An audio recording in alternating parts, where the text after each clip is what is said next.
Riverside.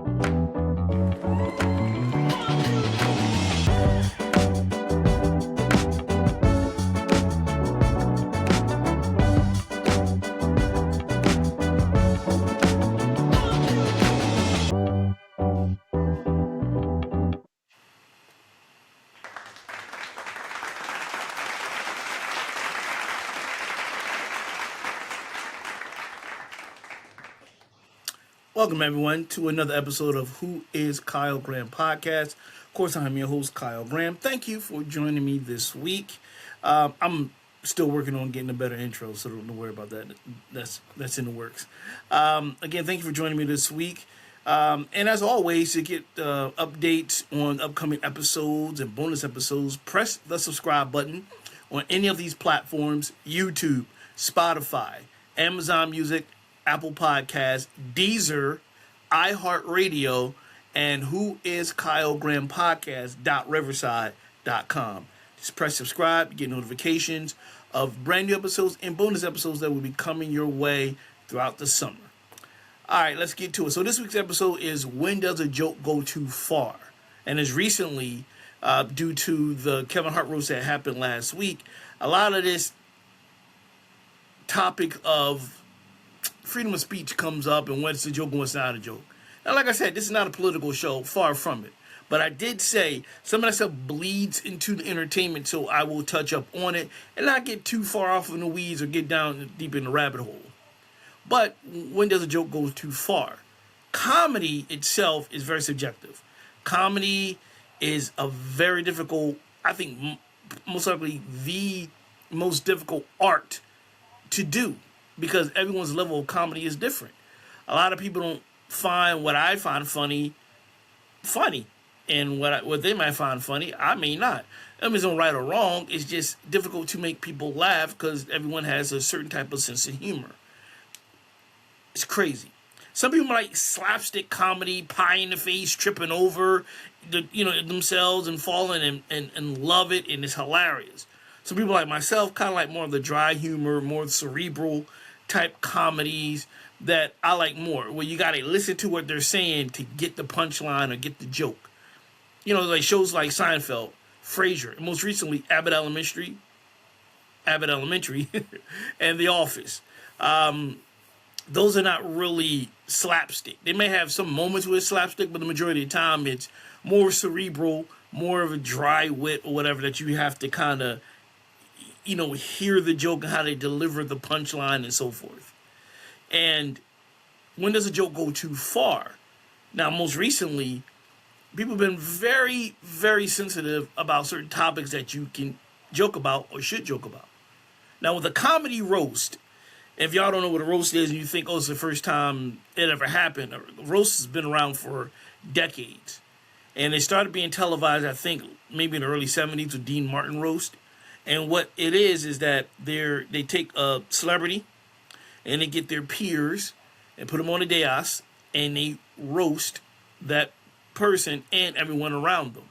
Jokes and everything. And I mean, and the jokes are very uncensored, very below the belt, very sensitive topics, racial, sexual, everything is off the table. They go in on each other. Then the person that is being roasted, at the end, he goes back and take on everybody that came after him or her. That's a roast, and it's been going on for decades, and it's vicious. You don't have to be the person being roasted. You can just be on the sideline and get some shrapnel. You know what I mean? Because you're there. It's a very brutal and funny show, and a lot of controversy came from the Kevin Hart one because we're in a time where you got to be careful in what you say. You have to, especially with comedy. Case in point, like Dave Chappelle. Dave Chappelle go hard in the paint. And he says some things about the LGBTQ plus community, and of course. And it's all in jokes. It's nothing mean-spirited. It depends on the individual. It's subjective. And it's just one of those things where nowadays you got to be careful. Back then, and I'll give you an example about a roast, and this is maybe the one of the most thing I remember that was controversial. They roasted Whoopi Goldberg's in the 90s, like 93, 94, I think. And at the time, she was dating Ted Danson, from Cheers and Curb Your Enthusiasm and Becker. And when they roasted her, Ted Danson came on the dais, and he had blackface on. And he was doing jokes, and everybody was, like, appalled. But Whoopi knew that he was going to do it and said, yes, that's okay. But it was a big controversy at the time, and it is controversial because, blackface is a very controversial racial stereotype that goes with Al Jolson and so forth. It's a topic for another time. But usually roasts like that or gloves off. I mean, they say the most really, really stiff jokes. And a lot of that don't fly now. But comedy has changed and people have changed. What comes to mind, In Living Color was a little bit, in my opinion, is more edgier than SNL. And at the time, Damon Wayans had a character called Handyman. And he was a handicapped superhero. And it was just joke. And it was you get away with that then in the early 90s. You can't do it now. People will go against that. But again, it comes up, when does a joke go too far? When do you deem it as a joke and when do you not deem it as a joke? Because you didn't laugh? Did you say it's not a joke? Or because you did laugh because you say it is a joke? When does a joke go too far? So we're going to get into the whole Kevin Hart roast, and I got other topics we can get into, and I have like different stories from that roast and Kevin Hart and what was said, and it will go into, are people being too sensitive, or is it just a joke? Now, and then it comes up with freedom of speech. You have the right to speak your mind. That is true. However, you have to be prepared for the backlash that comes from what you have said. Now, do I personally believe in freedom of speech? Not really. Because in my opinion, and it's an opinionated show, is that although you may speak your mind and have an opinion, if it doesn't go with the masses, you're in big trouble. Again, that's my opinion. And everyone has a right to feel how they feel and say what they say, but I think at times it depends how you deliver it. That's what I think. It depends how you deliver it. All right, so let's get into what was said or was controversial. Now, everyone probably know by now because it's been everywhere online.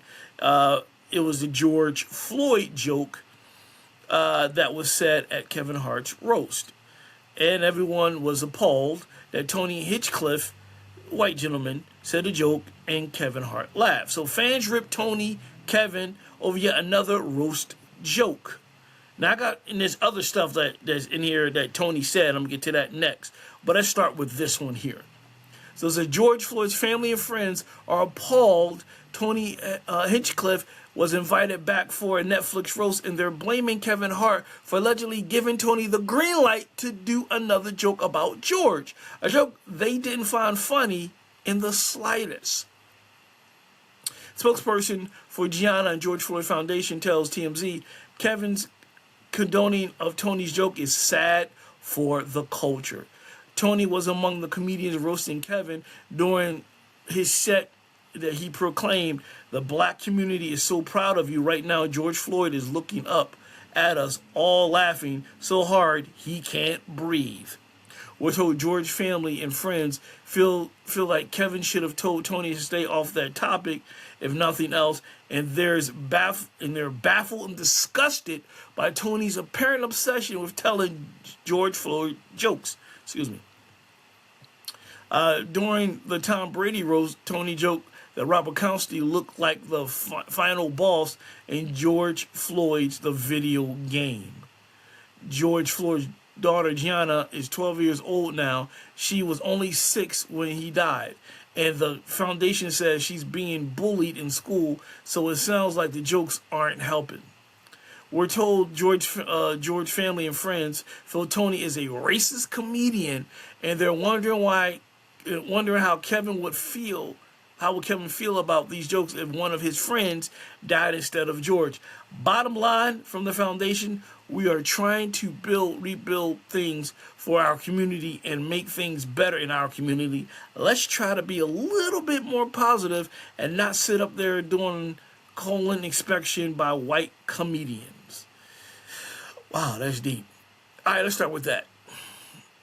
Was it over the line? Yeah, it was. Sensitive topic. I don't find anything funny, and, you know, that was my opinion. I think it was like, there's some things you need to stay off of. I don't see a joke in someone at the time dying, quite frankly. It's not the first time, it's the second time, and yet there should be stuff off limits. But that's what roast is all about. Roast, if you have a disease, you have cancer or whatever, I'm not exaggerating. They know about this and other people may not or whatever, they will come at you.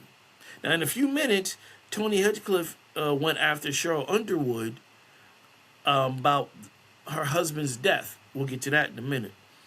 But when does a joke go too far? It's hard to say. Everyone has different opinions. Now, some comedians laugh like, "Hey, it's just a joke. He didn't mean no harm. It was just, it was a joke. It was just whatever." Some will say that's very racial because of the matter is kind of clothed in racism on how, how he died. So it's a lot that comes with it, and it's not the first time that Tony Hinchcliffe has said something like this. Like I said, Tom Brady one. He said something about SHERYL Underwood husband. We'll get to that in a minute. But when does a joke go too far? It's hard to say. A lot of comedians go hard in the paint. And then the roast, they go real hard in the paint. But then there's the freedom of speech. Does he have the right to say that? Depends on who you ask. Is it appropriate? No, not really. A man died. Okay? Family misses him. It's still fresh. It was only 6 years ago. Around this time, ironically. And it's something that kind of sparked a huge movement with the Black Lives Matter and so forth. And as a comedian, as a human being, you should know, in my opinion, that certain times you kind of just need to shy away about. Now, what I want to do eventually, and I'm looking into having some comedians come on, I would like to ask that question. When does the joke go too far? When do you know when to touch on something or when to leave it alone? Or do you feel as though, hey, this is my job, everything's off limits, I can just go for it? That's what I would like to know. And I will eventually have to get some comedians on here and ask them what joke is off limits. Or when it's just gloves off, this is what I do, this is my art, I get paid for this, I speak my mind, I make light of whatever, if you laugh or you don't laugh. So comedians have that mentality. People have that mentality. Now listen, I know that you and we all said some off-color shit behind the scenes to our family and friends that are inappropriate, that would not be dare to say in the public. We're not immune to that. But the question still comes up, when does a joke go too far? When do you know? Now, sometimes you already know. You know when you say something, it's going too far. That's why sometimes you whisper it, because like, oh, shit, like I should be saying this. You already know this is an issue. You already know this is a problem. You already know, like, damn, I shouldn't say it, but I'm going to say it anyway. And some comedians do say that. I know I shouldn't say it, but they say it anyway for the reaction, whether it's a laugh, whether it's boos, whether it's hissing. Some people still hiss now, but you know when you say it in your mind, when you write it down, like, oh, this is stiff, but I'm going to say it anyway because I want that laugh. I want that reaction. They do. You know what I mean? Comedians, mainly comedians, and us as human beings. We do. No one's perfect. But when does a joke go too far? Like, it's times I hear my favorite comedians, like a Dave Chappelle or Chris Rock, say something like, oh, God, that's stiff. You know what I mean? Or John Mulaney or somebody, oh, that's kind of stiff. Because automatically I'm thinking, uh-oh, you better be careful what you're saying because any little bit of thing that you say, people are going to come at you. They're just going to come after you. That's just so weird. Like, so, again, blending with freedom of speech and all that. When does a joke go too far? Now, eventually, I'm going to open this up to a live stream. I'm going to bring, this topic is not done. I'm going to bring it up to a live stream. And I would love to get your reaction. If you have comments now, when you're watching the show, put the comments on any of the platforms. Spotify, YouTube, Who is Kyle Graham Podcast.riverside.com, iHeart, Apple Podcasts, Deezer, and Amazon Music. Put your comments in or email me at whoiskylegraham@gmail.com or Facebook at Kyle L. Graham or on Instagram at Who is Kyle Graham. Let me know. Now, I'm not done. This is where it really gets a little darker, so to speak, with Tony Hinchcliffe with the roast. Now, this is for Sheryl Underwood, who's a comedian, responds after Tony Hinchcliffe faces backlash over jokes about Underwood's late husband at Netflix roast. So the comedian faced online backlash after referencing the suicide of Underwood's late husband during his set at the Kia Forum in Los Angeles. Kevin Hart's Netflix roast generated plenty of headlines on last Sunday night, but one moment cut deeper than most. Comedian Tony Hinchcliffe faced backlash after making multiple jokes about suicide of Sheryl Underwood's late husband, Michael Sparkman, during a live event at the Kia Forum in Los Angeles. So, he says, we get to the gist of it. He says, hey, she said Sheryl Underwood's husband committed suicide 3 years into the marriage. I've been sitting next to her for 2 hours, and I asked how long, and I have to ask, how did he last that long? Yeah, I'm going to say it again. He said the Sheryl Underwood husband committed suicide 3 years into the marriage. I've been sitting next to her for 2 hours, and I have to ask, how did he last that long? Super duper stiff and not good. So, she did not let it go unanswered, the situation. Underwood fired back with her own roast response. Question for the day is, who had more black dicks in this town, me or Chelsea Handler? But she was digging at Chelsea Handler and so forth. She took it because she's a comedian. Now it goes on about the different stuff that happened at the roast. But that was deep. But that's what roasts are. For those who don't understand it, roasts are vicious. They go after anything and everything about you, about your family. That's what it's what it is. You know, it gets real vulgar, it gets racist, it gets sexist, it's everything. But when does a joke go too far? This is a sensitive topic. You know, someone committed suicide. Like, that's something like that Sheryl Underwood had to deal with for a long time. And it goes into the story about the last time she spoke with him before he committed suicide. And we all know mental health is a huge thing right now. And then suicide is something you don't mess with or joke about. You go hard in the paint. That's what they do. I'm not condoning it, but that's what comedians do. And like I just said a few minutes ago, you already know when something's too stiff. You already know when it's like, I shouldn't say it. Ooh, but yeah, that's good. I still want the reaction.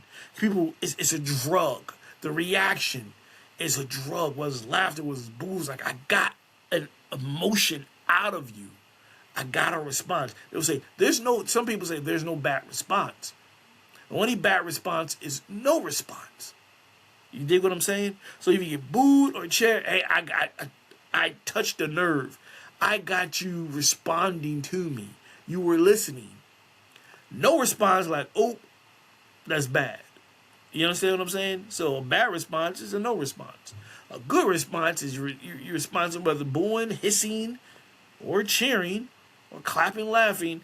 I I got you. You heard me. You listened to me. You responded in some way. I got what I wanted, whether it's positive or not. That to me is stiff. Like I wouldn't even come in. I'm like I wouldn't. That's a little. I give a roast star, and but in terms of death, I wouldn't touch up on that. Especially someone who has been killed or someone who took their own lives. It's like nah. You have to have boundaries. In my opinion, you have to have boundaries as a comedian. You gotta have some type of boundary. Like, all right, I'm gonna leave that alone. Now, some comedians will run it if they're doing a roast, and I lie to you not. They might run it past that person, and they might have run it past Kevin. So, what if I said this about George Floyd? He might have ran it past SHERYL Underwood. So, what if it's okay if I say this about your husband? That's something we don't see or hear. So, there's a possibility that they ran these jokes past that individual, ran it past Kevin. Like, I'm gonna say this. I'm gonna say this. This is what I'm saying, so you won't be blindsided, what have you. Because 9 times out of 10, if you blindside somebody with something that deep, all hell's going to break loose. So I'm thinking he might have asked, and she gave her blessing, because this is what comedians do. They hit below the belt, and her being a comedian probably know this is what it's all about. This is the roast. They come at you. They come at you. They come at you. They come at you. They don't play. You know what I mean? And it's roasts are crazy. They're crazy. But like I said, when does a joke go too far?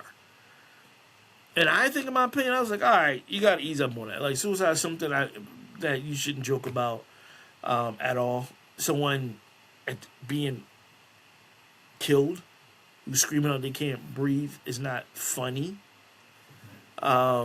because it's still going on today. It's not a one-time thing. It happened before George Floyd, and it's happening after him. It's an ongoing thing. Right now, somewhere in this country, as I'm speaking, there's a person of color who is being treated unfairly by law enforcement, who is screaming that exact wording. So at the end of the day, something you shouldn't joke about. Right now, unfortunately, someone somewhere is dealing with the loss of someone committing suicide. That is something you shouldn't joke about, in my opinion. Like, that's something kind of stiff. I think you should be like, all right, I get it. Let me ease up on that. Because they tell jokes about Jeff Epstein and all and stuff like that. That's stiff. And people, and him messing with a little girl, like, they tell jokes. And it's really stiff, and it's kind of like, And again, like I said, comedy is the toughest form of art, because you're caught between a rock and a hard place. It used to be a time where you were able to say whatever you want and people didn't get offended so easily. But I still think there's still a bit of boundaries there.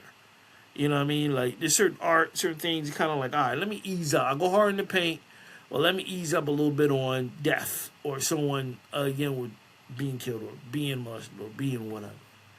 And again, it's subjective. People have their own opinions. Some people might say, Kyle, get off the soapbox, man. It's just a joke. I get it. I love comedy. I get it. You know what I mean? But I think certain things is kind of like, dude, that's kind of stiff, man. Like, that's just, And I would love to ask Tony Hinchcliffe, like, what do you feel afterwards? When you say that, and the backlash is like, you shouldn't talk about suicide that way, or you shouldn't speak of someone being, hurt by the law enforcement. Like, it caused a movement. What is your, like, how do you deal with that later on in your mind? And when you have that by yourself time, do you reflect like, damn, that's stiff, I shouldn't have said something like that, I'm going to leave that alone? Or you're like, joke, take it or leave it, that's what I do. I would love to know that. I would love to ask that and find out. And again, I eventually want to have comedians on here and ask them, when does a joke go too far? All right, now, I'm going to, there's more that came from, I'm looking at the topics here. It came from the roast. And now we're going behind the scenes. So And I got one more about Kevin Hart. This is a whole Kevin Hart thing. So Michael Che of SNL dropped out of Kevin Hart roast, now shades the white writers. Michael Che, if you know from SNL, dropped out of the Kevin Hart roast. So this is Michael Che roasting the roast of Kevin Hart. A comedian at Saturday Night Live star was originally slated to perform at the live Netflix event on last Sunday. Two sources involved in the production tell Variety, but he ended up pulling out due to scheduling difficulties with SNL. Che was not alone. Sources say the roast lineup had undergone quite a bit of shuffling with several last-minute additions and dropouts. Now Che is taking to social media to air some grievances about the event. Right on Instagram, white guys and black people joke different. Black guy roasts like, look at this in shoes. White roasts are like slavery, math, slain teens, sex crimes, slurs, family secrets. White guys don't give a fuck about the shoes. Che's post appears to reference some of the edgier jokes made by the roast host Shane Gillis and Tony Hinchcliffe and others. Gillis made jokes mocking Hart's height that referenced slavery and lynching. The latter quipped he admitted required 3 weeks of deliberation, and Hinchcliffe indulged in his fair share of racial humor as well, with one particularly shocking joke about George Floyd that drew backlash online. Other comics like Jeff Ross and Cat Williams joked about Hart once attending a Diddy party. Pete Davidson and Hinchcliffe both had jokes referencing but not saying the N-word. And Dwayne Johnson, Gillis, Ross, and more made fun of Hart's late father's addiction to crack cocaine. Nothing was off limit, Ross told Variety in an interview the day after the live telecast. Che did not name any of the comedians on the dais. He did troll some of the behind-the-scenes writers of the roast. Let's do a roast celebrating the career of the most successful black comic in the last 10 years, Che wrote in a separate post. I love that. Who should we get to write it? On the next slide, Che includes a photo of 5 joke writers hired by Gillis: Nick Mullen, J.P. McDade, Mike Lawrence, Dan St. Germain, and Zach Amico, all of whom are white. Come on, man. That's not funny, Che added. Representatives of Netflix had no comments. Che's manager did not immediately respond to Variety's request for comment. Those called out by Che are not the only scribes who worked on the roast. It's worth noting that the telecast had 17 credited writers, several of whom are black. Many of the comedians hired their own team of joke writers, including Hinchcliffe, Chelsea Handler, who posted a photo with some of her writers and tagged them in the caption. There were other writers hired to churn punchlines for various talents too, like comedian Madison Sinclair, who slipped some of her favorite unused roast jokes to Variety.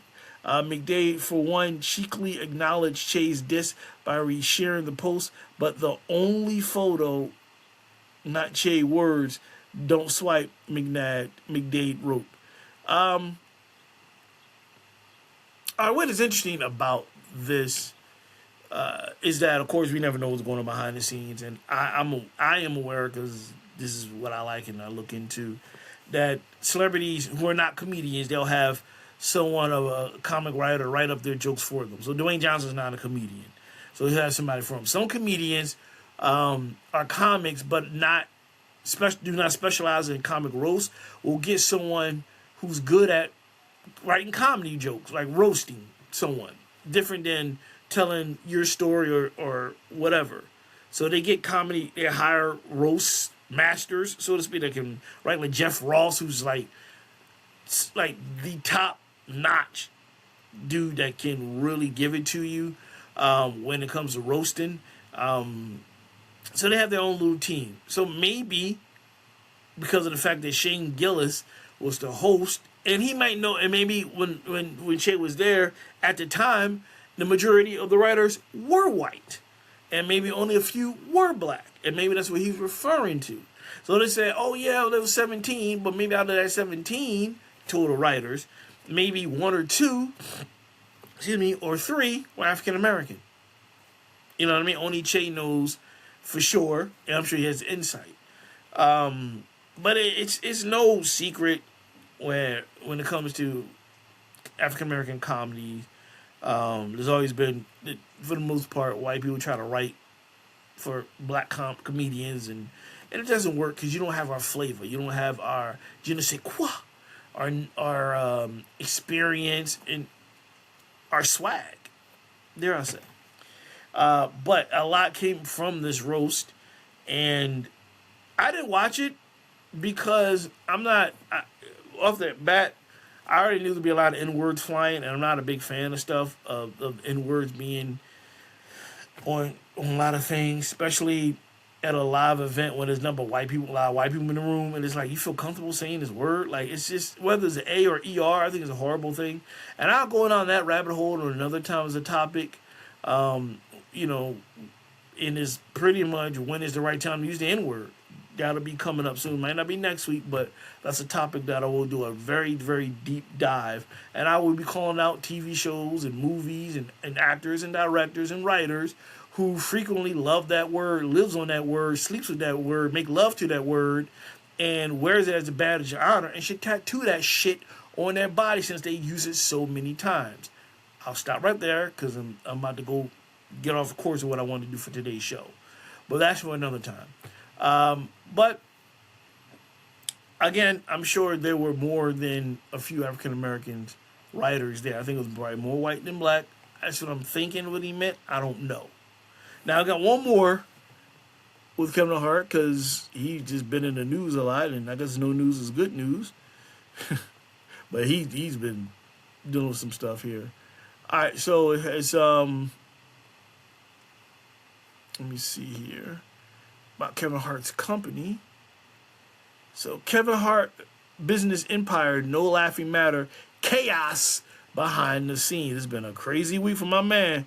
Kevin Hart's business world might be running low on punchlines because behind the scenes, insiders say they have been layoffs, lawsuits, and chaos instead of comedy.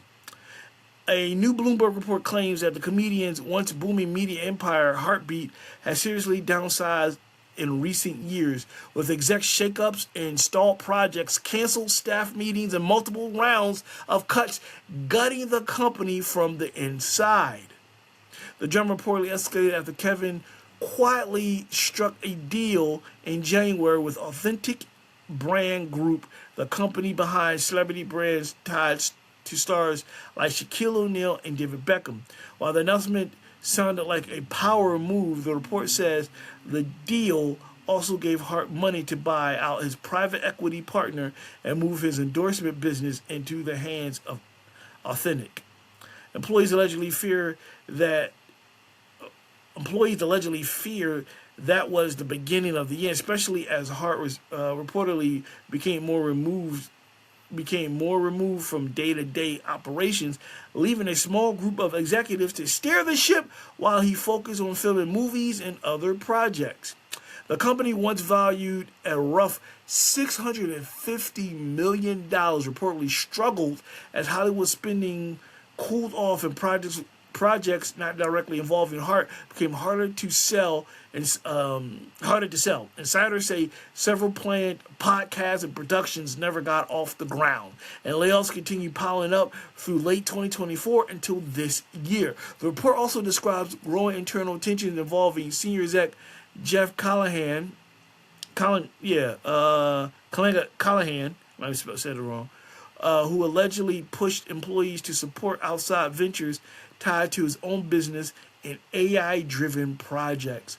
Meanwhile, the company's podcast division reportedly spiraled into legal warfare after two executives were fired and later sued for alleged breach of contract and trade secret theft. A judge later rejected part of the company's request for an injunction, reportedly calling the claims too vague and overly broad. Man, he's going through some shit right now. This and behind the scenes with the business and the whole nine, man. But it happens. Businesses behind the scenes, a lot of things, a lot of shakeups, and so forth. So there's everybody else's side, his side, somewhere in the middle is the truth on why there's company shakeups. There's a lot of different stories, and only he knows the truth. Whether or not we get the truth remains to be seen. But it's you know, it happens all the time. He's not the first production company to have shakeups and go out of business and start over again and so forth. And it seemed like maybe there's a lack of communication, in their opinion. Maybe he did mention it, but who knows? Again, it's their side, his side, somewhere in the middle is the truth in terms of what really happened with the company and why such a serious downfall from 24 till now with the layoffs and so forth. So I'm sure more will come out, and he may speak on it down the line. Who knows? But that's business. It happens. The ebbs and flow, especially with Hollywood, with shows and making deals, and it happens. Sometimes when you're hot, and when you're not, you're not. You know, when you are super hot, things cool off, and when you're cold, things warm up. That's the cycle of life in general. You know, when everything's going really, really well, then things go bad. And then things go really, really bad, then it gets good. It's just what happens. So I'm sure more will come out in terms of behind the scenes with his company. All right, man. Woo. I got some things. And all this stuff kind of tie in with each other. So, and I gotta apologize for this, okay? And I think, you know how the computer listens to you? And ever since I mentioned Chris Brown's name, I get stuff on algorithms. Now, I don't get nothing from Ursher. I get stuff from Chris Brown. So here I am, another segment in the life of Chris Brown, or as the ladies like to call him, Breezy. So, Chris Brown's clap back at Brown album critics. Go listen to the mother effing Zara Larson. Okay. He has some words for his haters. Chris Brown's clapping back at critics for his Brown album. Breezy took the Instagram story on May 12th, which saw him address those criticizing his new project, and even took a swipe at pop star Zara Lawson. Or Zara, depending on how you pronounce it. I'm sure I get corrected by somebody. Team Breezy, quote, Team Breezy, I know people want me to get on here and, you know, say some sad shit, but fuck that. We kicking their ass, god damn it, we ain't letting up. He promised. I'm keeping my foot on their neck, and we ain't stopping. You heard me? We doing the motherfucker tours, more shit to come. I'm not gonna. This is him talking. This is him talking. It's not my grammar. I'm not gonna tell you. I'm not gonna tell you what's more to come, but it's coming at the end of the day. Some of the louder critics came from Pitchfork's review of Brown, in which staff writer Alphonse Pierre trashed the LP, calling the album a real piece of shit. Whoa. Like, I don't give a fuck what these N-words is talking about. I know exactly who my fans is. I know exactly who's hearing the album. He continued, if you not my fan, I don't want you to listen to my shit. Go listen to the motherfucking Zara Larson or somebody. Fuck them. Brown's shot that Larson didn't come out of nowhere, as he previously told Cosmopolitan that you wouldn't find a CB song on any of her playlists. There's so many artists that have blocked on Spotify. All of them are like abusers. The Midnight Sun singer said in February, you certainly wouldn't find a Chris Brown song by. Yeah, that's what she said about Chris Brown. Zara Larson. Breezy's 12th album arrived on May 8th. He's slated to hit the road with Ursher for R&B tour, which starts in Denver June 26th, next month, less than a month away. Well, 30 days, about a month away, right? Okay. Well, listen, I'm going to say this. At the end of the day, Chris, Breezy, you don't mind? You got to let that shit go. You got to let that shit go, because not everyone is going to like what you do. and you're going to have your haters, and you're going to have people not liking it. And you have your fans. You have more than enough fans to make your album successful and make your tour successful. And you don't need to respond to anybody. If they don't like it, they don't like it. That's fine.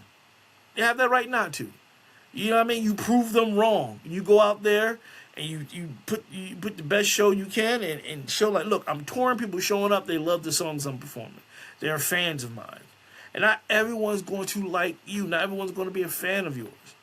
It doesn't, like I said, at the end of the day, you just turn the other cheek, man. You ain't got to say nothing. Like, well, you just ignore that and keep it moving. Go make your money, focus on your family, focus on your career, and prove them wrong. You know, the backlash for what they're saying is not even worth it at the end of the day. You know what I mean? Like, you gotta do you gotta do you. And I'm saying to anyone out there in general, whether you're a civilian, celebrity, or like, people not gonna always like what you say. People not gonna like what you do. And sometimes you just gotta be like, whatever, and keep it moving. Because it doesn't matter what you say. They're not gonna change their stance on how they feel about you, your album, your work, or whatever the case may be. It's just not. Their mind is already made up. So, yeah, you got the right to say how you feel.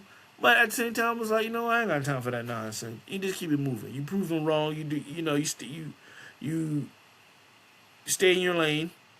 You stay the course, and do what you got to do. But, because I'm not a huge Chris Brown fan. I'm not crapping on him. I'm not saying he's horrible. Like, I might like one or two songs or whatever, but I'm not a huge fan at all by any imagination. I'm not crapping on him. It's just not. I have the right not to be. That don't make me a bad guy. You don't have to attack me on social media. I'm just not. But when I see stuff like this, it's like, dude, you're going to get your critics. And not everyone's going to like what you do and what you say. And sometimes you just got to ignore it. Just stay off social media and reading the comments.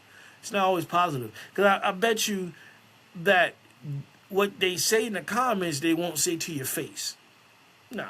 They hide behind keyboards. They stay in the basement, eating graham crackers, drinking milk, whispering, and then typing because they know they're going to say it to your face. They're not going to say it to your face.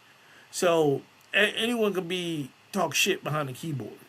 But say it to your face like, yo, your album's a piece of shit. Your album is horrible. You know what I mean? Like, they're not going to do that at all. So it's just not, sometimes it ain't worth a response. You got enough going on in your life. You got this big tour coming up. I think it's going to be successful. And it's going to sell out. If it haven't sold out already, it's going to be dope. So that type of stuff you need to just pretty much leave alone. That's anyone in general. You're not going to change anyone's mind. Once their mind is made up that they're not feeling you for whatever reason, then fuck them. You just move on. Like, whatever. Whatever, man. All right. Moving on, let's see. I have, all right. Scarface on White House Drake's Iceman post. This means white power. Mr. Scarface from the Ghetto Boys. Scarface has addressed the hand gesture on the cover of Drake's Iceman album and theorized that the Trump administration referenced it for nefarious reasons. The artwork, which sees Drizzy wearing Michael Jackson's famous Swarovski crystal glove, nods to the rapper holding nearly as much #1 songs as the King of Pop, who's already surpassed in years spent on the Billboard 200. On this past Friday, May 15th, following the album's release, the White House account posted the Iceman album cover, which was superimposed with a silver chain wearing a MAGA pendant. The White House put this up. So it was like the OK sign with the glove and got the chain with MAGA on it. And in the since-deleted post shared on Friday, Scarface posted an image of the hand gesture and called out white supremacist groups for using it to represent white power.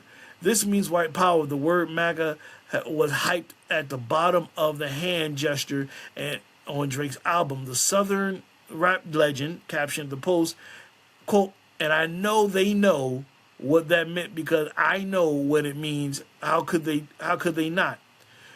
Faced ended the post with writing it and I'm gonna do it again. Face ended his post by writing, "It was time to go." In related news, Drake's former Young Money Entertainment associate Nicki Minaj has made a strong pivot to becoming a conservative voice and recently spoke to TMZ about how her political views were realized. At some point in the article, the rapper blamed Jay-Z for rappers allegedly turning on former U.S. President Barack Obama. Quote, "I think Jay-Z ended up costing Obama a lot, whether he knows it or not," she told the publication. "Lots of rappers don't like Jay-Z and they're afraid to say it." There's two different things there. One, like I said, politics bleeds into entertainment, and I'm not a political show. But what's interesting is that it's that the White House did that. Like it's crazy that they posted that the Michael Jackson glove, the OK sign, and they had like the gold chain with MAGA on it. It was like this and just hanging and swinging. And, you know, Scarface said it's white power or whatever. I'm not going on that route because, again, I'm not politics. I'm doing that. It's weird. It's weird that they did that, and what was the reason behind that. We're not going to go through all that. Nicki Minaj, like I said, I don't know what's going on with that situation, but I do know, like I said, maybe not on this show, but on a previous show I did, is the snake and the scorpion. No, the toad and the scorpion. Sorry. Scorpion and the toad. My apologies. I got to correct myself. The scorpion and the toad. Y'all don't know what that is? Go look it up. The fact that she calls out Jay-Z and she's saying everybody else is afraid, whatever remains to be seen. What I find interesting when it's all said and done and the dust settles with Nicki Minaj is when she gets that bug to write music again or rap music, it's not going to happen. It's kind of like now she might look at well Kanye's doing it, he's doing it, yeah, he's doing it, but not a success that he would have done if he didn't say or do what he did recently with the swastika and the MAGA and all that stuff. He's still doing it, but not at the level he would be doing it if he didn't do what he did. So she might be taking a page out of his playbook like, I'm going to bounce back. They're going to forgive me. Well, some will, a lot won't. And the success that you may get from a next album or show might not be as successful as it would be if you did not say or do what you're currently doing or saying. Again, is my opinion. I don't know. What's your end game in all this? Remains to be seen. White House, what's your end game on posting the Drizzy joint? That remains to be seen. I don't know. A lot of stuff is just kind of like, why? It's to me, it's what's your end game? What's your purpose of that? Why put that up there? What are you trying to prove? That's my question to all that. Like, okay, you did it, and why? You know what I'm saying? And you did it, and why? You have the right to, again, everyone, whether you like it or not, people have that right to say. It's freedom of speech, freedom of, posting your feelings. But just prepare for the backlash. You know what I mean? All right, moving on. Let's see what else I have. I have some things. Nick Cannon, your boy, Nick Cannon to bring his life as dad of 12 to forefront this winter with new docuseries on Netflix. The comedian and actor is a proud dad of 12 from 6 different women. Nick Cannon is ready to pull back the curtain on his life as a dad of 14. On Wednesday, May 13th, dad of 12. Trust me, I'm sure it was more than that. On this past Wednesday, at the 2026 Netflix Upfront, Netflix executives announced that an untitled docuseries following the Wild 'N Out creator's life as a dad will be released this winter. Cannon, 45, is set to candidly and completely share all about his life as a dad, raising 12 kids with 6 different women. Superstar Nick Cannon is ready to pull back the curtain as the complete chaos, headlining, making drama, and heartfelt moments from his moments that come with raising 12 kids with six different moms, all while managing his booming career and complicated personal life. The synopsis for the upcoming series reads: in this irresistible, binge-worthy premium docuseries, get an inside look on how Nick Cannon navigates his life, blended families with humor, vulnerability, and genuine dedication to being a present father. It's continued from $1 million meetings to midnight diaper runs. Think Kardashian level glam meets reliable, messy, modern parenting. This is fatherhood, fame, and family. Yeah, so it's preparing to come out later this year. Yeah. Okay. And it goes on. Cannon shares twins Moroccan and Monroe with ex-wife Mariah Carey, sons Golding Sagan and Rise Messiah Cannon, I'm not making this up, folks, and daughter Powerful Queen, I'm not making this up, this is all real, with Brittany Bell, twins Zion, I'm not going to try to pronounce his middle name, and Zillionaire, I'm not making this up, folks, this is all fucking real, and daughter Beautiful Zeppelin, this is real, folks, I'm not cracking jokes, with Abby De La Rosa, son Legendary Love, I'm not making this up, folks, with Bree Trezzy and daughter Onyx Ice Cold, Lord knows I'm not making this up, with Lanisha Cole, Cannon's father of 2 children with Alyssa Scott's son Zen, who died at 5 months old in 2021 after being diagnosed with brain cancer, and daughter Halo Marie Cannon. I did not make those names up. I know I'm a jokester and I say some shit, but those are real names, and keep your comments to yourself, or at least let me know privately and we'll laugh together. So that's what we having. So I will not be watching it. I'm not a Nick Cannon fan. And I don't want to see how he's raising his 18 kids. Don't want to know, could care less about the 25 kids that he has with 12 different women. I don't care.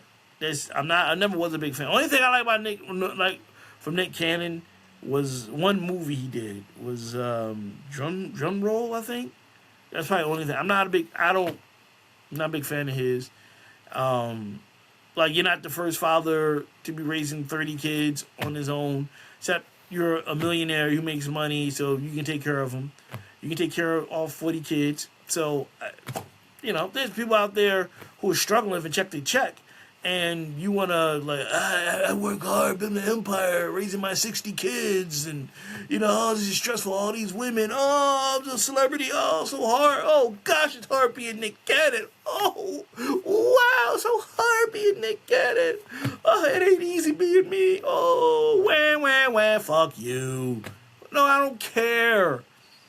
You want to really document someone? Document the father who has actually 12 kids under the same roof, with or without the mom, getting up at the crack of dawn when it's cold, rain, snow, or when it's hot outside already, and you go out there to bust his ass to make ends meet, to make sure his kids have a great upbringing, keeping them off the streets, keeping them, make sure they don't follow into crime or drugs and so forth.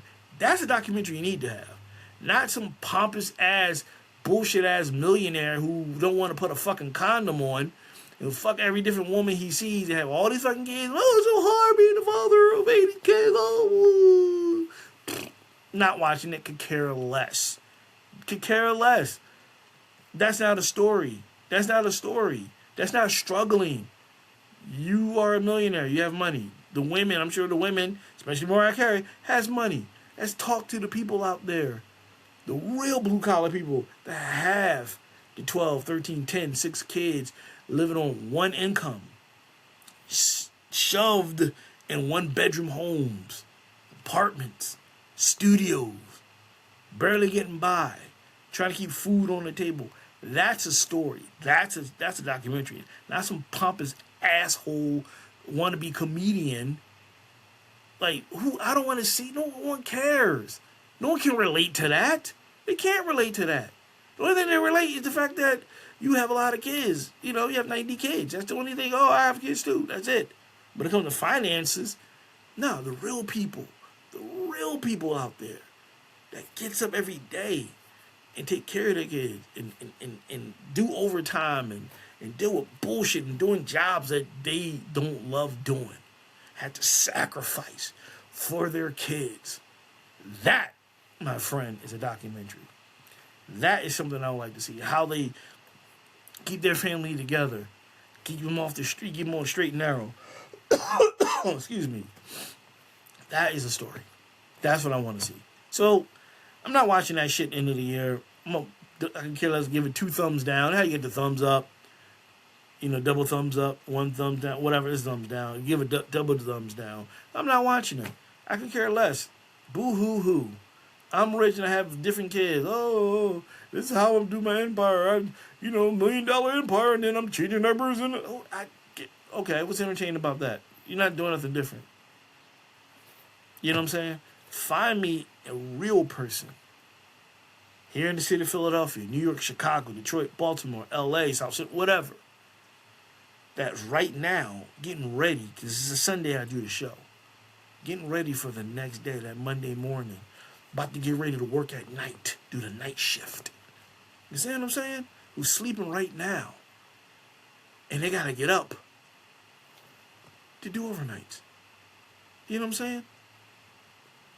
They got to do deliveries and have second and third jobs.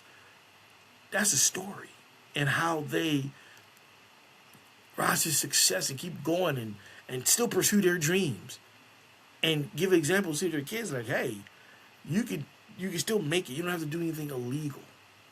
We can do this. You know what I mean? Men, women, like, show that. Not some pompous, arrogant Hollywood comedian wannabe. No. So, I'm not watching it. I can care less. I'm not reviewing it. I won't be watching it. I will be ignoring it, because there's other shows you can put on Netflix, original shows from actual writers. Yeah, you know what I'm talking about. Yeah. Anywho, circling back to Drake. Drake appears to shoot down Jay-Z's $500,000 dinner meme on Iceman. Drake didn't spare Jay-Z on Iceman, mentioning the Rock Nation head honcho on his new album like so many others. On the track Whisper My Name, Drizzy seems to indirectly refer to Jay-Z with the line, I'll take 500K down to dinner. I never could learn shit from y'all, none of y'all. I'm not a rapper, so. The lyrics looks to be a nod to the popular meme Dinner with Jay-Z for $500,000. The question has historically prompted debates among fans, with a dinner with Hov post. I'm sorry, I get that right. A dinner with Hov posted as potentially life-changing and worth more than $500,000. I got it out, y'all. It took me a minute. In a 2023 interview during CBS Morning interview with Gayle King, Jay-Z said, "You got to take the money. What am I gonna say, man? Everything that I'm gonna teach you, you got all that in the music for $10.99. Take the dinner. It's a bad deal," he told King. I wouldn't tell you to take a bad deal. Take the $500K, go buy some albums and listen to the albums, and it's all there. If you piece it together and really listen to the music for the words, for what it is all there. Over the years, many celebrities have weighed in on whether or not they would take the money or dine with the legendary Brooklyn rapper and businessman. In March, Jack Dorsey said that Jay-Z's wisdom is unrivaled. The meme $500,000 or dinner with Jay-Z, like like that is real, Dorsey said. Every moment I've had with him, every story I could tell is really just compounded realization around how much wisdom he has. A lot of it's through experience, but a lot of it's just instinct. I haven't met a lot of people with that.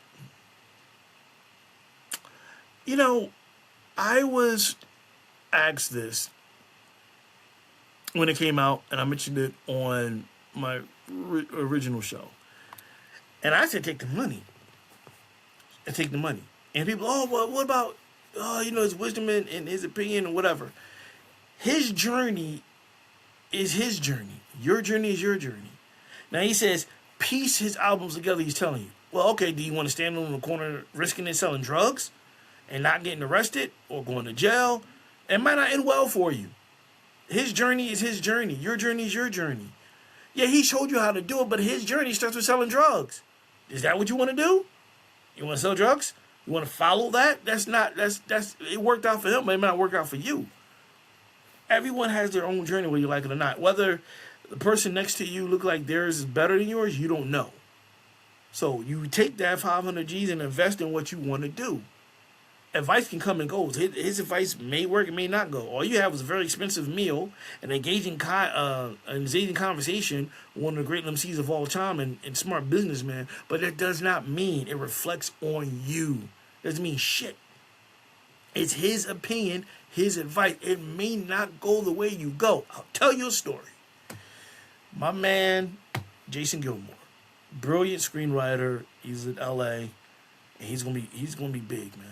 He's going to be big. I went to film school with him at Pitt. And I admired him. His birthday's the day before mine. And he had the screenplays writing for Marvin Gaye. It was dope.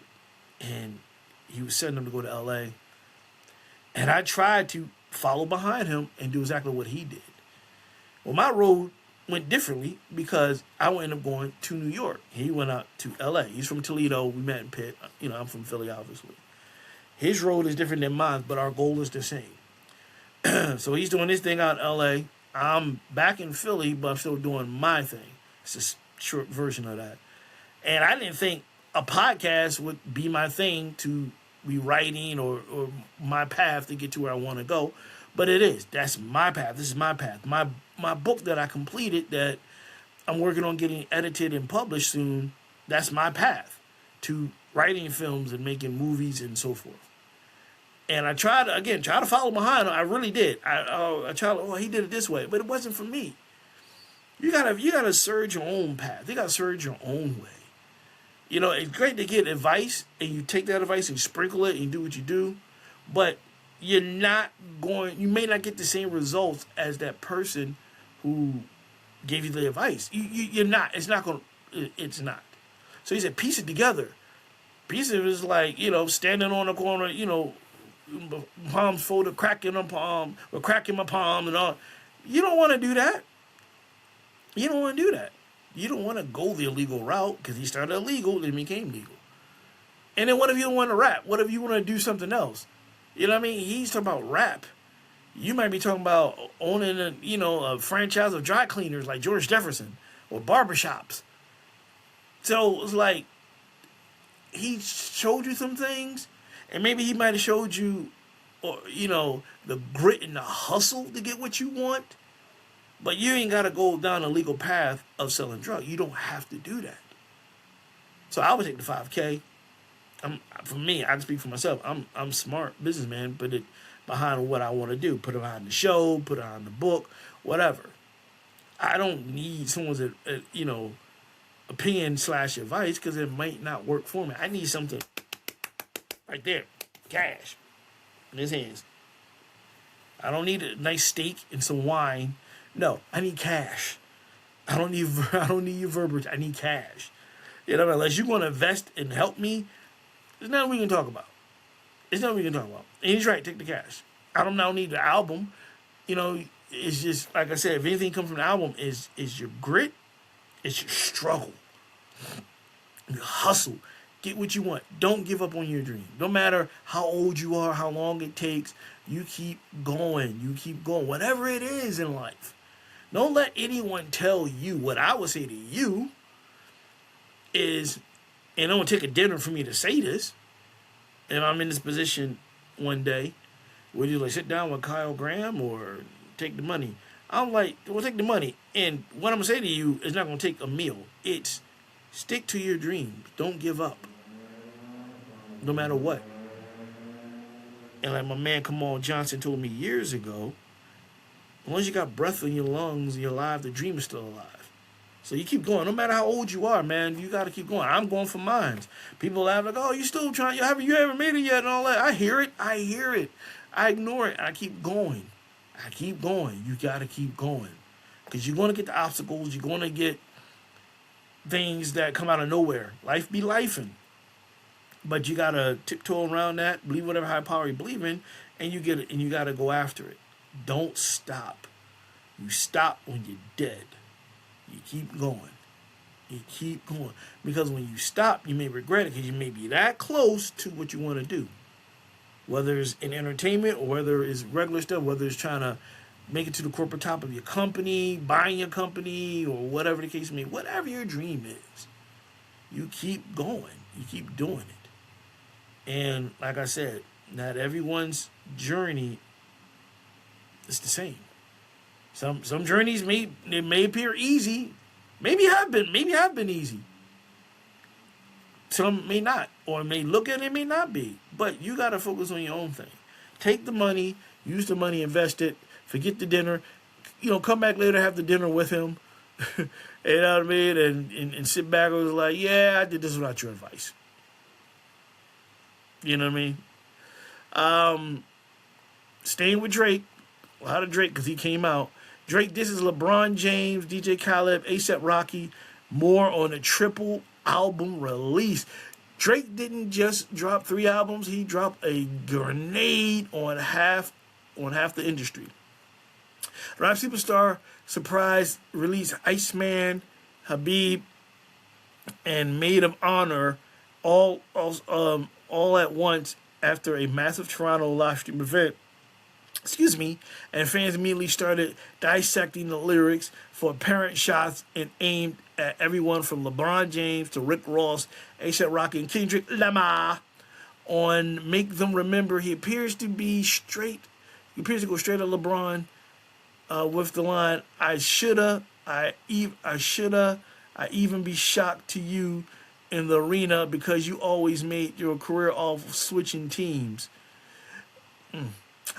Okay. Drake also doubles back on Kendrick Lamar's throughout. On Dust, he raps, what was the year you said you had slaps? Because I don't remember it's gone like that. I don't remember one word of your raps. He doesn't stop there with another lyric dissing, white kids listen to you because they have some guilt. Drake also appears to fire DJ Khaled and make them pay, rapping, the beef was fully live, you went halal and got on your dean, seemingly accusing Khaled of staying out of the rap war while everyone else traded shots before adding, and your people are still waiting for free Palestine. Where Ross catches smoke on the same track with Drake rapping, dog, I was aiding Ross with streams before aiding Ross had ever streamed, basically claiming he was boosting Ross' career before their friendship imploded. Then there's A$AP, whose tension with Drake dates back to rumors involving Rihanna. Drake jabs Rocky, your baby mama, and your baby mama ain't shit. Even post your single, where she at? But the parent targets, I get out, y'all. But the parent targets don't stop there. Fans online believe Drake also referenced J. Cole, Jay-Z, Pharrell, even former Toronto Raptor DeMar Rosen across the 43-song rollout. The sprawling release includes features from Future, 21 Savage, Sexy Red, and Party Next Door, and more. I love that name, Party Next Door. You know what? You know what's interesting, ladies and gentlemen, boys and girls, is that I don't like when cats are vague on albums. I don't like that. If you're making me fucking think that I'm like, I think he's talking about so-and-so, then you're a punk ass. Say the fucking name, dude. Stop playing riddles, man. What are you, the Riddler? You know, like, just say the name. Say the name. Say the name. Let's not people think. I don't want to think when I'm listening to music. I want to enjoy. I'll be up front. You that tough? You think you that dude? You that man? Then say the name. Call out LeBron. Call out Ross. Call out Kendrick Lamar. Call out J. Cole, and J. Cole, Jay-Z, Pharrell. Say the names. Don't be vague and hidden. I never like cats who did that. Never like cats. Where we gotta debate who it is, you being all clever and cute. I'm talking about this. No, man, just say the name. Get to the point. You got something to say it. Like, just say the name. Do stop having everyone guess and figuring out. That's that bullshit. That's corny. That's weak. Be a man. If you want to talk about somebody, say the name and say, yo, so and so you whack, so and so you dumb, blah blah blah blah blah blah, whatever. Just say the name. I just don't understand why people do that. I have no clue why people do that. Say the name. I should not have to be thinking and sitting around with my friends, probably put the puzzles together. And it's like, well, I ain't got time for that. I got other things to think about and worry about than trying to read through your riddles. You know what I mean? Like, come on, son, come on. Jeez. Moving on. What else? This is interesting. I always talk about this. Red Hot Chili Peppers sell catalog to WMG for over $300 million. $300 million. Red Hot Chili Peppers have sold their 4-decade spanning music catalog to Warner Brothers Music Group for $300 million. The Hollywood Reporter has detailed the rock band were among the musicians acquired by WMG 1 year following the $1.2 million joint venture with Bain. In a recent earnings report, it was revealed that $650 million was spent on acquisition since the launch of WMG and Bain partnership. Red Hot Chili Peppers, composed of leader Anthony Kiedis, bassist Flea, lead guitarist John Frusciante, and drummer Chad Smith, previously sold their publishing catalogs to Hypnosis, now Recognition Music Group in 2021 for $140 million. Since being established in the early 1980s, the 3-time Grammy-winning band have released 13 studio albums, including their seminal records in 1989, Mother's Milk, 1991, Blood Sugar, Sex Magnet, and 1999's Californication, which is a great album. Recognition, which could soon be under the ownership of Sony, has also acquired the publishing rights of Justin Bieber, Justin Timberlake, and more. Despite the catalog sale, Red Hot Chili Peppers continues to tour, and their last album, Return of the Dream Canteen, was released in 2022. Britney Spears and the estate of late producer, brand leader Quincy Jones are other performers who recently sold their catalogs. Marketing portions of their music rights announced in February. The deal for Spears' catalog transfer to Primary Waves include her biggest hit, Baby One More Time, and I'm a Slave for You, and more. I always had an issue with this, of artists selling their catalogs. And again, I don't know their financial situation. I don't. That aside, I always felt as though you're getting $300 million, the company's going to make $300 billion. And $300 million is a whole lot, but $300 billion is a whole lot more. And I don't understand why artists do that. Again, I don't know their financial issues or reasoning, but I'd rather keep it in the family and be like, keep it here for generations, because you can dictate it more. You can make more money off of it. Because $300 million, yes, it's plenty of money. I would love to have $300 million right now. But I would rather have $300 billion, because that's what they're going to make off of it. Licensing out for movies, TV shows, commercials, and all video games and such. I want to be in control of that. I want to see that money. I worked hard to put that music together and create it. Then I want to benefit it all the way through. Leave it for my family, and I will leave it. Tell my daughter, whoever. I'm like, listen, Leave it in there. Don't touch it. We can lease it. You can lease this after this, rent this after this for commercials. You can make a pretty penny. Hold on to these catalogs. And again, to be fair, I don't know. What their financial situation is. I don't know. But like I said, that aside, I wouldn't do it. Because you could triple, you could double, triple, or quadruple that, in my opinion, if you hold on to it and you do it the right way. They're no different than you are. So the same ideas they have, you can do it too. You know what I mean? And make that money. So it's still a bit of a head scratcher. I would love to have a conversation with some of these artists and producers and writers that are still around, and find out why give up their catalog. What's the purpose? What's the reason? I'm very curious about that. But I would not do it. I wouldn't do it. I just, for some reason, think it's a bad deal, because you know they're going to make more money. What they're offering you is a lot, but they're going to make a whole lot more. That their kids will live off of forever. Period. Just saying. Then out maybe one or two more before I let you guys go. I don't know why I'm doing that. I guess a little interlude till I find something.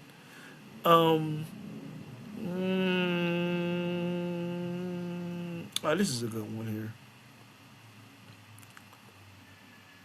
Hip-hop producer Ninth Wonder is set to graduate from NC Central decades after leaving to pursue music. It's never too late. The Grammy-winning producer said completing his degree remained a personal goal despite his success in music and academia.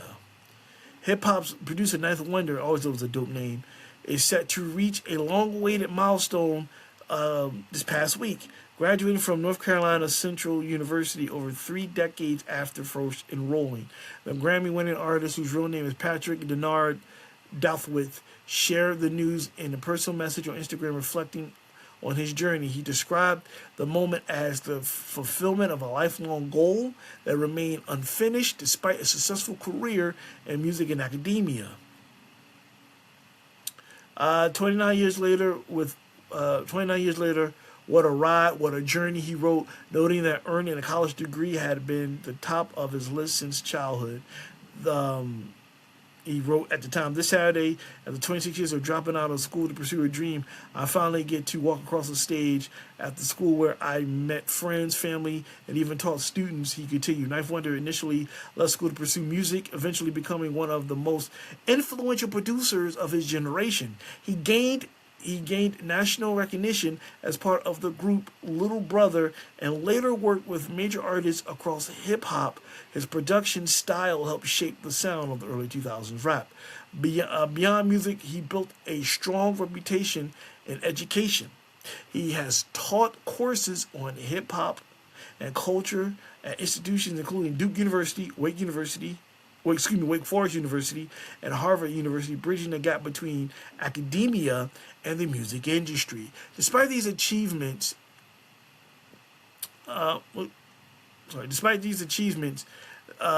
completing his degree remained a personal priority. In his message, he recalled the early days of campus, including time spent at Shitley Hall, highlighting his deeply rooted connection to NC Central has been over the years. Quote, "It's been a long time since I first appeared at Shitley Hall, first floor annex, room 106, 33 years ago to be exact. As the saying goes, it's never too late. I made it for real this time." That's dope, man. That's really dope. And at the end of the day, he sacrificed and he went after his dream, and he went back for another dream and walked the stage to get his degree.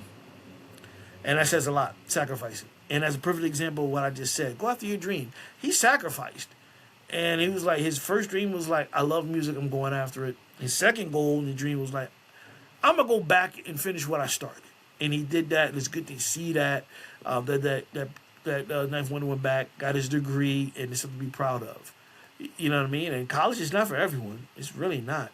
And he went back and he got it. He went and he accomplished it, man.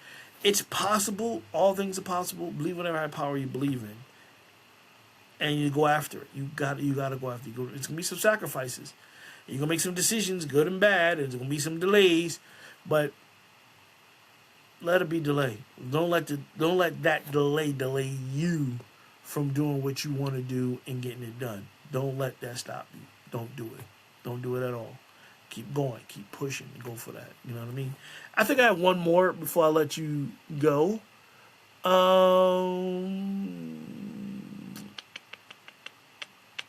me see. Let me go back. I don't know. I have a few here, but I ain't going to do too many.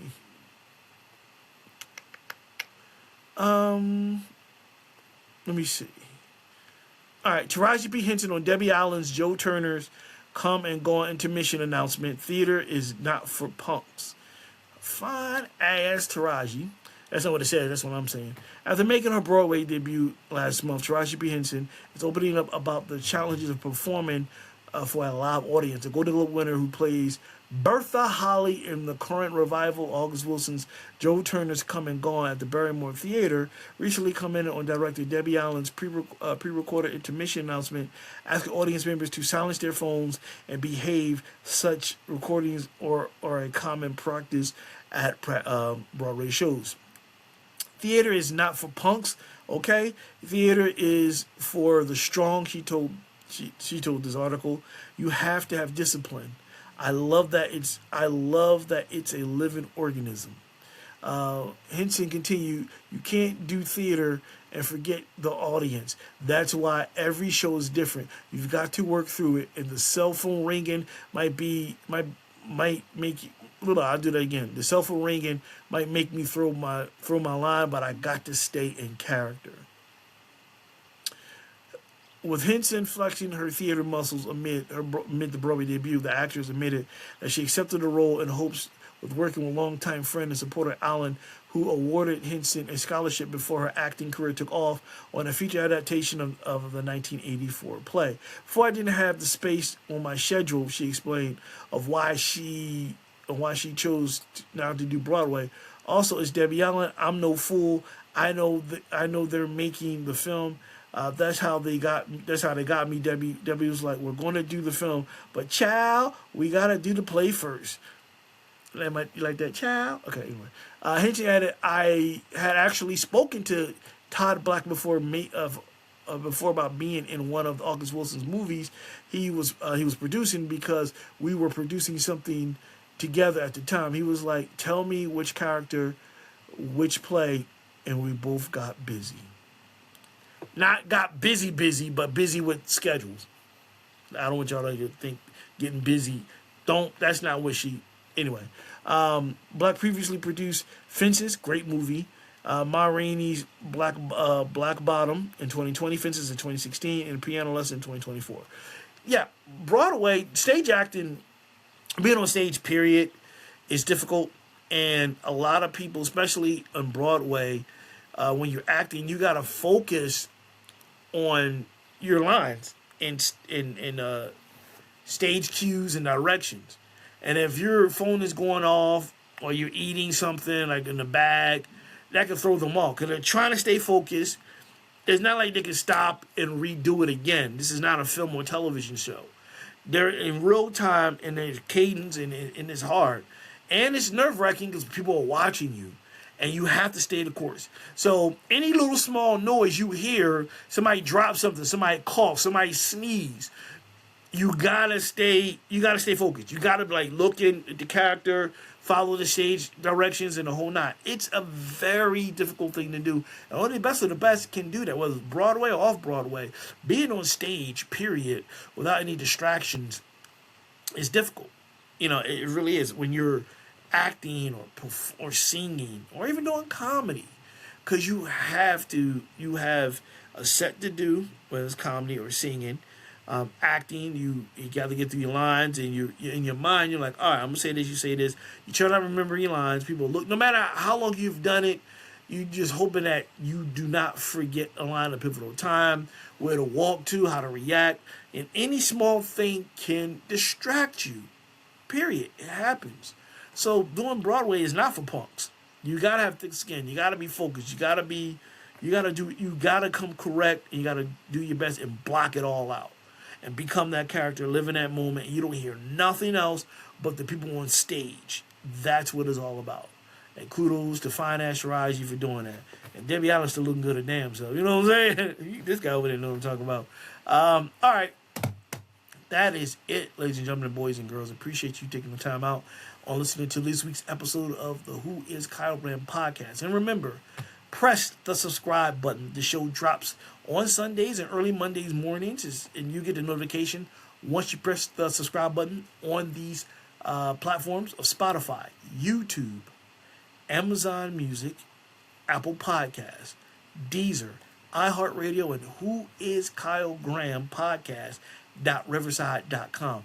Press the subscribe button. Leave a comment. Let the algorithms flow with Who is Kyle Graham. Let everybody know about this podcast. And I have some things in mind for this upcoming summer, which is going to be crazy and interesting and a lot of fun. And eventually, I will include you guys on a live stream. Put the comments in. Let me know what you think, whether you yay, nay, boo, or who, or whatever. Appreciate it. Everyone, like I said, stay focused. Believe whatever higher power you believe in. It's going to get better. Take it one day at a time. Don't quit on your dream. Whatever you want to do, whatever you have your dream is no such thing as a small dream, no such thing as a stupid dream. It's your dream. It's your goal. It's what you want to do. It could be you want to have a franchise of lemonade stands, or whatever. It doesn't matter. It makes you happy. It's not harming nobody. You want to do it for the love of it and benefit from the profits of it. That's fine. Do your thing. And like I said, just stay focused. Lord willing, I will see you next week here on another episode of the Who is Kyle Graham podcast. That's Who is Kyle Graham podcast. Right here on any of these platforms that I named, press the subscribe button. Notifications for new episodes and bonus episodes to come. And I got a lineup I'm putting together, especially some comedians, like I said, about just joke. You know, when does a joke go too far? So the topic is not done. We're gonna dig more into that, and more topics of using the N-word on television shows and movies and so forth. So I got some topics, got some things, I got some guests. It's gonna be a lot of fun. So stick around. See you soon, right here on the Who is Kyle Graham podcast.